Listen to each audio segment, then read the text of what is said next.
Bonsoir les amis, j'espère que tout le monde va bien. Bon, bah ça le temps pour notre signal d'achat, puisque aujourd'hui nous avons eu tout de suite derrière un signal de vente sur le CAC 40. Donc, le CAC 40 passera acheteur demain si 7446 points étaient touchés. Donc ceci dit, vous voyez la moyenne 2 jours, 12 jours, elle avait raison. On est toujours vendeur sur le CAC 40 et d'ailleurs si on passait encore acheteur demain, on serait encore en avance sur le croisement de moyenne mobile. Alors ceci dit, hein, les amis, on a toujours des faux signaux. Ce qui compte, hein, c'est de prendre des grands mouvements comme celui-là ou celui-là. Après, voilà, quand on fait des petites pertes comme ici, bah c'est pas bien méchant.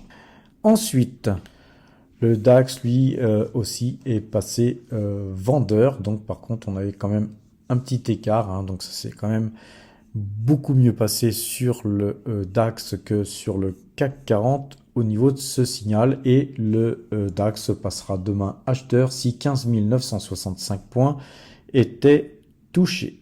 Alors, concernant le S&P 500, on a une petite séance aujourd'hui, mais ceci dit, avec une petite baisse, avec un S&P 500 qui reste néanmoins acheteur.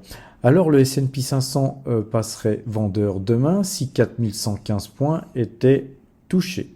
Alors concernant le Brent, les amis, nous avons enfin un signal d'achat sur le Brent qui reste à confirmer demain.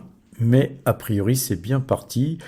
Donc c'était en fait quand même dans le rouge une bonne partie de la journée, puisqu'on voit là sur cette mèche, on voit que c'était plutôt rouge plutôt dans la journée. Et puis voilà, enfin de séance, on a une sorte de bougie de retournement qui n'est pas une bougie de retournement puisqu'on est dans un sens haussier pour l'instant depuis, on va dire, depuis 5 séances.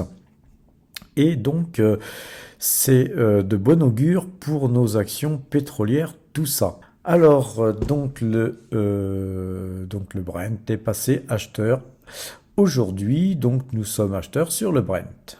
Alors, tout ça nous amène du côté du compteur à pépettes, et le compteur à pépettes montre que nous avons dû tourner sur le CAC 40 avec une perte de 34 points sur le précédent trade, et actuellement sur le trade en cours nous gagnons 5 points, et donc nous sommes vendeurs sur le CAC 40 qui nous fait gagner 2121 points depuis le 1er juin 2022. Alors pour ce faire, nous avons dû traiter 31 fois gagnant pour 30 fois perdant. Au niveau du DAX, même chose, hein, nous avons dû tourner aujourd'hui avec seulement 53 points de gain, mais au moins on a préservé des gains. Et sur le trade en cours, par contre, nous perdons 75 points, donc c'est pas une bonne affaire tout ça, mais voilà, ce sont les signaux qui nous donnent ces résultats. Et donc, passons à présent au S&P 500, qui, lui, est toujours acheteur. Et donc, par rapport à notre position acheteuse qui date du 5 mai, nous sommes donc en positif de 8 points. Le S&P 500 nous fait donc gagner 310 points depuis le 2 décembre 2022, et pour ce faire, nous avons traité 13 fois gagnant pour 14 fois perdant. Alors encore une fois, je le rappelle, nos algorithmes nous donnent à peu près une fois sur deux un signal gagnant pour un signal perdant. Alors ça pourrait être très simple, hein. Si c'était toujours une fois sur deux, ce qu'il y a, c'est que parfois, comme vous le voyez, on a parfois 3 trades de suite perdants, comme ici, ou ici, 3 trades perdants, ici 2 trades perdants. Donc voilà, le tout est capable, c'est d'être capable de pouvoir tenir des positions, même quand bien même on aurait 6 ou 7 trades perdants, sachant que derrière, on se retrouvera.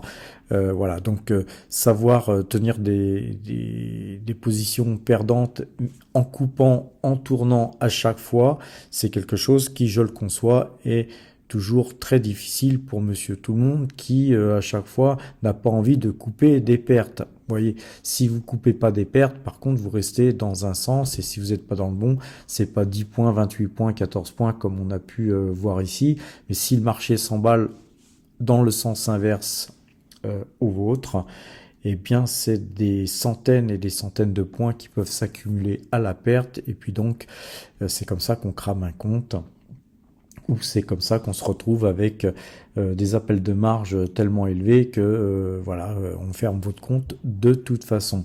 Donc, je vous encourage à être très prudent sur les marchés dérivés, car ça va beaucoup plus vite qu'on ne le pense. Un marché encore plus difficile à travailler, c'est bien le Brent, car c'est un marché extrêmement volatile. Là, aujourd'hui, effectivement, quand on regarde depuis le 2 décembre qu'on traite le Brent, là aujourd'hui, on a eu donc un petit signal d'achat, c'est super. Mais faut savoir que sur le Brent, c'est pas toujours dimanche, c'est pas toujours rose, et que des fois, vous avez dans la même journée plusieurs signaux qui peuvent passer à l'achat et à la vente sur la moyenne 2 jours, 12 jours, et c'est pourquoi j'encourage toujours à attendre le lendemain que la moyenne soit bien croisée plutôt que d'opérer 3 ou 4 fois dans la journée, parce que sur le Brent ça va très vite et on peut finalement finir par perdre des sommes relativement conséquentes. Je rappelle aussi que le Brent, vous pouvez être livré sur le Brent, donc si vous travaillez sur les futurs, donc il faut bien vérifier les dates de livraison de façon à pas vous trouver embarqué dans des histoires pas possibles, parce qu'on est là pour traiter, on est là pour trader, on n'est pas là pour stocker du Brent. Et d'ailleurs, je vous encourage, si vous n'avez pas cette formation, à ne pas traiter le Brent. Ces points sont vraiment, les points que je donne sont vraiment réservés à des gens avertis, à des gens qui ont les connaissances qui permettent de traiter sur le Brent, et c'est un marché extrêmement difficile, je le rappelle. Alors, tout ça nous amène à la somme de tous les marchés que nous traitons, de ces 4 marchés qui sont le CAC 40, le DAX, le S&P 500 et le Brent. Le total de ces 4 indices nous fait gagner 4314 points depuis le 1er juin 2022. Alors tout ça nous amène traditionnellement sur le graphique de l'évolution de notre façon de travailler. Donc on voit que voilà, on est toujours en période de latéralisation, donc c'est un petit peu bien normal vu que le dernier signal est un mauvais signal. Voilà, espérons que espérons, tout dépend de votre façon de voir les choses. Moi j'ai un portefeuille action qui est quand même très bien garni en ce moment, donc j'ai vu que j'ai joué ce signal d'achat dernier en achetant des actions et des trackers CAC 40 notamment. Je préférerais effectivement moi voir le marché monter. Ceci dit, la vérité c'est que les signaux nous donnent un signal baissier. Alors c'est peut-être aussi un faux signal, ce que finalement je préférerais pour que mes actions s'apprécient. Maintenant, voilà, le système de trading nous donne un signal de vente, et notre résultat est depuis quelque temps en période où nous latéralisons, et donc c'est pas si grave, vaut mieux latéraliser que d'avoir des drawdowns très très importants à la baisse. Alors avant de nous quitter, jetons un petit coup d'œil sur le tableau récapitulatif du portefeuille de PowerTrade. Nous n'avons rien acheté, rien vendu aujourd'hui, malgré le signal de vente, puisque nous avons pas mal acheté hier. Nous conservons nos positions traditionnellement à nos traditions de conserver, on ne vend pas à perte.